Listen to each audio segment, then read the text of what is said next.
Welcome to our YouTube channel. ఈరోజు మహాకవి శ్రీశ్రీ గారి గురించి కొన్ని విషయాలు తెలుసుకుందాం.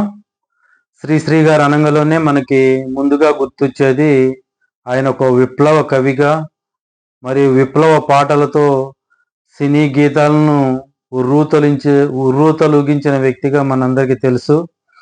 శ్రీశ్రీ గారిని మహాకవిగా గుర్తించి ఆయన గొప్పతనాన్ని ఎన్నో అవార్డులు రివార్డులతో సత్కరించారు. మహాప్రస్థానం ఆయనకి ఎంతో గొప్ప పేరుని తీసుకొచ్చింది. నేను సైతం ప్రపంచాగ్నికి సమధినొక్కటై ఆహుతిస్తాను అనే విధంగా ఆయన తన కవిత్వంతో చాటి చెప్పారు. కార్మిక కర్షకులను విప్లవ పంథాలో నడిపించిన వ్యక్తి శ్రీశ్రీ. ప్రగతిశీల భావాలు కలవాడు శ్రీశ్రీ. విప్లవం ఏడుంది ఆడనే నీ కూడుందిరా నీ గూడుందిరా అని సామాన్య మానవులకు కూడా అర్థమయ్యే రీతిలో ఆయన చెప్పారు. మరో ప్రపంచం పిలిచింది అని. అదేవిధంగా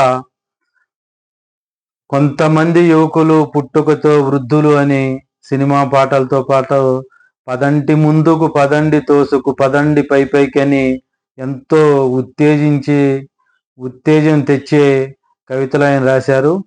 ఇంతటి గొప్ప కవితలు రాసిన శ్రీశ్రీ గారు కాకి గురించి ఒక చిన్న 2 లైన్లు చెప్పారు. అదేంటంటే, పిచ్చి కాకికైనా వస్తుంది ఒక రోజు, పిచ్చి కాకికైనా వస్తుంది ఒక రోజు, అది నీ పిండం పెట్టే రోజు, అది నీ పిండం పెట్టే రోజు. అంటే సహజంగా ఒక 40-50 సంవత్సరాల క్రితం ఇప్పుడులాగా పర్మనెంట్ బిల్డింగ్స్ కానీ ఓవర్ హెడ్ నీళ్ల ట్యాంకులు కానీ లేవు.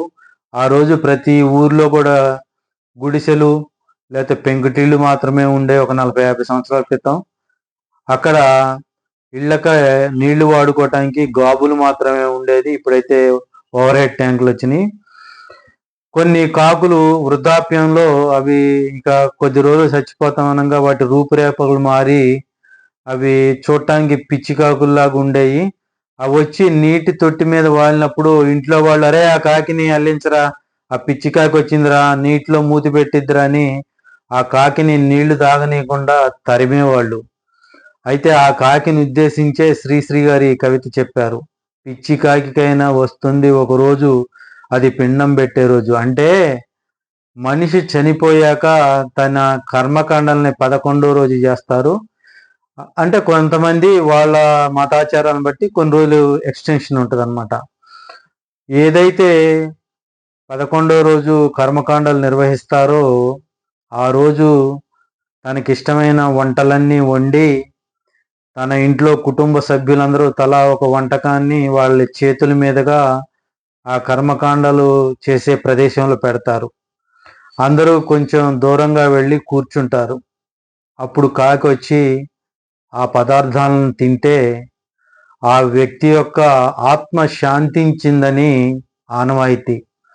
అదే ఎంతసేపటికి కాకి రాకపోతే అక్కడ ఉన్న పెద్దలు మళ్ళీ ఒకసారి తనకి ఇష్టమైన కూతురనో కొడుకనో చిన్న కొడుకనో పెద్ద కొడుకనో చిన్న కూతురనో లేకపోతే అన్నదమ్ములను ఇష్టమైన వారు పేర్లు చెప్పి, నీకు మీ నాన్నంటే ఇష్టం లేదా మీ అన్నంటే ఇష్టం, వెళ్ళి ఒకసారి దండం పెట్టుకొని రా అని చెప్పి మళ్ళీ దండాలు పెట్టిస్తుంటారు. అలా ఏదైనా 1 గంట ఆగనే 2 గంటలాగానే ఆ కాకి వచ్చి ఆ పదార్థాలను ముట్టి తిని వెళ్తే అప్పుడు ఆయన ఆత్మకి శాంతి చేకూరిందని అక్కడ ఉన్నవారంతా కూడా తిరిగి ఇంటికి వచ్చి వారు కూడా ఆహారం భుజిస్తారన్నమాట. అదే ఆయన గొప్పతనం అన్నమాట. పిచ్చి కాకైనా వస్తుంది ఒక రోజు, అది పిండం పెట్టే రోజు. చూసారా ఫ్రెండ్స్, 2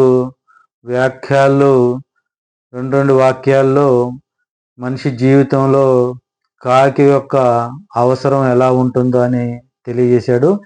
ఈ సందర్భంగా మనం తెలుసుకోవాల్సింది ఏంటంటే, ఏ వ్యక్తితో ఎప్పుడు మనకు అవసరం వస్తుందో కాబట్టి మనం ఎవరిని తోలనాడకూడదు. అదేవిధంగా ఇప్పటివరకు నా ఛానల్ సబ్స్క్రైబ్ చేసుకోకపోతే దయచేసి సబ్స్క్రైబ్ చేసుకోండి.